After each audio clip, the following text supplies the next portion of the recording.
Chapter 3, Simplify Your Life. So far we've seen specialize as one of the 6 pillars to reaching our peak potential. Now we're going to look at simplify. Let's take a few examples. An iPhone. It has 300 parts, but it looks so simple. It has no buttons on the top, and within itself there are like 300 parts working to make that experience simple. So it looks very simple on the outside, but it is a lot of complex machinery inside. Similarly, systematic investment plan. If you really want to make money in the stock market, SIP is probably the safest route in terms of regularly buying the index funds over a long period of time. Amazon's philosophy looks simple. It just says 3 things: put the customer first, invent, and be patient. But this simplicity in philosophy probably came in after like staying at it for 18 years, right? They would have made a lot of mistakes, improvised, iterated, and Jeff Bezos says we've had 3 big ideas, right, at Amazon. We've stuck with it for 18 years, and that's why we're successful. And simple ideas, if you stick with it long period of time, for SIP, for innovation in terms of devices like iPhone, you can have huge impact, right? Example of iPhone being a $1,200 phones only takes $400 in parts to produce, but there's a huge premium that Apple can command because of how simple and how powerful it is. So simplicity is powerful, right? But simplicity is also easy to understand. It's easy to scale, it's easy to implement, and it's easy to pivot. If you're wrong, you decide that, hey, my investment strategy is not working, you can change it. But keeping it simple is the most important idea. And I think Albert Einstein, in this book, Saurabh Mukherjee shared that. He said it takes a genius to take in complex and make it simple, right? So it's pretty critical to keep things simple because they are very powerful, but stay at it. And so how do we simplify? That's the most important question. So there are 5 habits we can build to simplify. So habits is a fantastic way to simplify. Habits of reading extensively in your area of specialization. So that was our first pillar, specialize, and now it's simplify. So reading extensively in your area is the most important thing on a regular basis. Are you getting better? Doing intense focus work in solitude, preferably without distraction. Are you able to do that? Can you like apply yourself without distractions for a focused period of time? Is your attention going deep? And do you reward yourself after you've done that hard work on a daily basis, right? You don't want to just reward yourself on a yearly basis and then you feel bored or tired. Regular rewarding yourself is important, and at the same time seeking high quality feedback and criticism on your work through some coach or through some guru, right, or through a mentor that we talked about in the specialize as well. So building these habits into your routine, right, wherein you regularly read, regularly apply yourself to focused work, contribute by working hard, and then you reward yourself, right, regularly.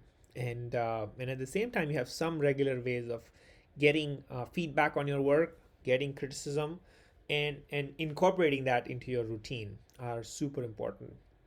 Um, Again, remember, don't forget to reward yourself on a daily basis. Start small and then keep building those big habits. So habits is one big powerful way to simplify, because if you have built a routine and you stick to it, then it's very powerful because it just gives you a compounding effect. Every day you can look up to that few hours where you will be in solitude. You can apply yourself, solve difficult, challenging problems. Next, we can simplify through specialization, eventually building original thinking and coming up with principles and rules of thumb in life, right? So specialization was something we discussed in the previous video, but if we can focus all of our time in that one area, we go deep, deliberately practicing deep thought in that area, right, is huge, because that'll get us closer to reality without the bias of knowledge illusion that we have, which is, we think we know a lot of things, but in reality, it's not the case. So specialization is a huge avenue for us to simplify and focus. Second is originality. Are you able to, think originally, or do you just follow the crowd? Do you just follow consensus? Because social media and smartphones, right? They have had a huge impact in originality versus consensus thinking, right? A lot of people um, are spending a lot of time in social media and smartphones. And if we look at this slide, it tells us how we can get to mastery from social media and smartphones, right? Because they can cause huge mental issues if you're constantly checking your phone, if you're constantly trying to reply in an impulse, because there are distractions all the time. We get distracted through the notifications that come in, and it takes our attention away, and so then we have scarcity of attention. The next step that happens is it makes us a little bit more impulsive. We are not regulated as much as we have this intent, the need to respond or to get back to a comment or a like, or the control of over the self and regulation over the self just becomes harder because that habit keeps building. First thing you do in the morning, you check your phone and then you reply back to. Do you really need to do that first thing in the morning? Probably not. How many hours do we spend on social media and smartphones? Now smartphones gives us tracking. So it's quite critical for us to look through each of these time sinks that are addictive behaviors that can cause us mental health issues, right? Attention scarcity, our focus span goes up, our attention is now soaked up into all of this content that we are mindlessly reading and engaging. And eventually there are also subtle, there's advertisements which subtly in your mind primes you in a powerful way to have certain biases to actually build and go buy stuff, right?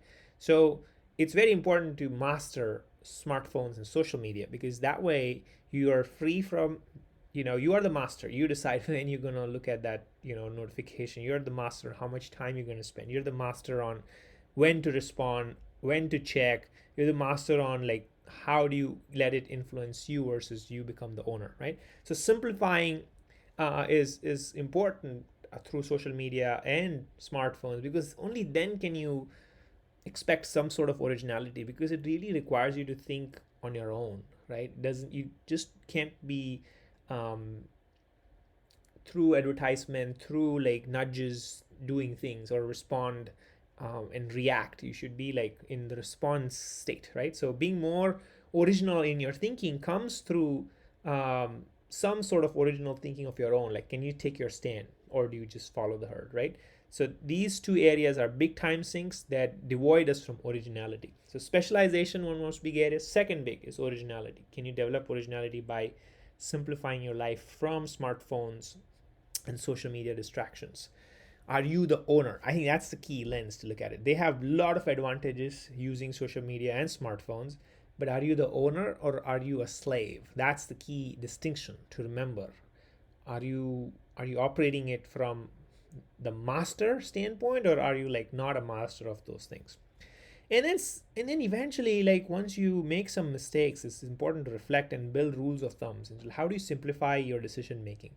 There'll be a lot of times when you make some mistakes and then you realize, oh, I should probably have not done that. I should have simplified my investment this way. I should have simplified my eating habits this way. I should have simplified when I wake up, when I sleep, what do I eat, what do I not eat, what do I wear, all of that. There's certain rules of thumbs. There's certain companies where you like the clothing and there's good quality. So you make certain decisions saying, hey, I'm only going to buy from here. I'm only going to have these many pairs of clothes. Only going to have certain rules and principles with which you operate your life, so that it just makes it easier to just go to them as your default mechanism for making decisions and adapt, right? Once those rules are put in, seek feedback. If they're not working, improve, right? But simplifying through rules, principles, and focusing your time on specialization and distraction free original thinking is probably pretty critical. Second way. And a third key tip as to how we build habits is there is this cue, routine, reward cycle. And the reward is the most important bit. If you don't reward yourself, then you will not notice the next cue, and then you will not follow the routine. So there should be a cue that tells you or triggers you, hey, you need to do something. A notification is a cue, and the routine is you check the notification, you reply, and the reward is you get a satisfaction to say how many likes you got, right? So that's the habit loop. Similarly, you need to have a habit loop saying, hey, when I wake up, my shoes are already ready, so that's my cue. Then I need to go jogging. And then the routine is I jog, and then eventually I come back and I'm like rewarding myself with some great breakfast that I like. Similarly, a routine reward for reading, routine reward for sleeping on time, routine reward for deep work, is pretty important, because when you follow these rigid template for when to rise, when to eat, when to eat, what not to eat, what to wear, it frees up a lot of your mental processing power. This is very simple to say, but it's very hard to build some of these habits, but it's very powerful once you build it. Remember, Steve Jobs used to wear the same turtleneck, black t-shirt, and then the blue jeans, Levi's blue jeans, right? Simplify. He simplified the hell out of what he wears. It's very important for us to know these are powerful. Saves us a lot of mental processing power. And then, the reason why we do this is because that mental processing power, right? The part of the brain that does all of this work is the one that recalls patterns and acts on them, right? It's, I think in the book, in the chapter, he said it's basal ganglia, and so it frees up your time. That's the key, right?